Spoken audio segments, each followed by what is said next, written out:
In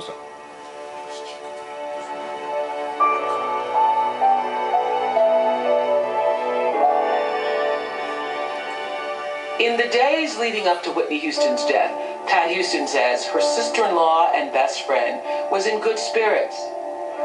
But Pat says she felt a whisper that something was off 2 nights before Whitney passed away.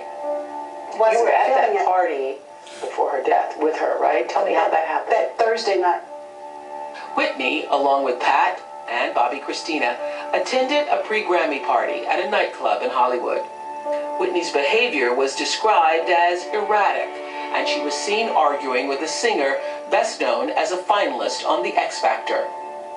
I went with her because I was concerned, you know. What were you concerned about? Because I know that she wanted to go out and she wanted to have a good time. And So were you going as sister protector? I was going as sister protector that night. Yes, I was. Not so much to party, but to make sure she was going to be okay. Make sure she was going to be okay. I see that. When she walked in, you know, they had the red carpet. We let, she and Chrissy walked in by themselves. We walked way behind. You know, you notice how they got them going in by themselves. When we come out, I'm right there, holding up. Well, if you look at the pictures, I am so mad. You know, I'm coming out of there and my face is like, oh my God. Because what happened in there? What happened? There was, there had been lots of talk about confrontation that she had. Well, there was. Just kind of. There were words back and forth. Between her and? A young lady, I believe, that was on the X Factor.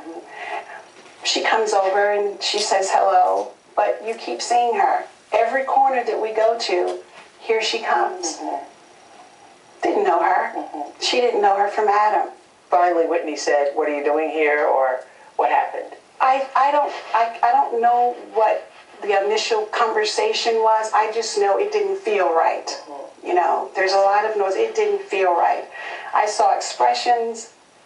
I saw tears. And I'm saying to myself, okay. Tears from the young lady. I said, it's time to go. She didn't want to leave. I said, no, we're leaving. So she and Whitney had words. They had words. You didn't hear the words. I didn't hear the words. But there wasn't, like, physical fighting. No, there was no physical. There was no physical fighting. I would never let that happen. And so we headed out that door. You headed out the door. Were you upset with her? With Whitney? Yeah. For even allowing herself to even get to that point. But you know, when you're not used to someone always just, I mean, this person, and I don't know her, and I don't have anything negative at all to say about her. I'm just saying what I saw. Yes. And she made herself present everywhere we were. I know it's difficult for people to understand this, but oftentimes people who live their life in front of the camera and in front of the world stage are very lonely. Do you think she was lonely? According to family, you know, she's always been a loner. Loneliness, she loved being the ideal of being married. She loved that and having that protector and having that man. She loved that. So in a sense, when it comes to love, I think, you know, there was a longing for that. Was she happy?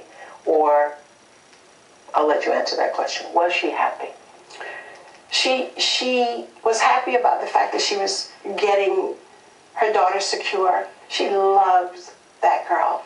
Loved Chrissy with everything that she had. You know, everything that she had. And she was trying to make things right with her. So she was happy about the decisions that she was making as it relates to her. And knowing that she could make it right for her, and she could go on and do all the things she needs to do for herself. So she was trying to lay the foundation for Chrissy building her career. Absolutely. Coming up, there's been so much speculation about what actually happened the day Whitney died, and you haven't spoken publicly.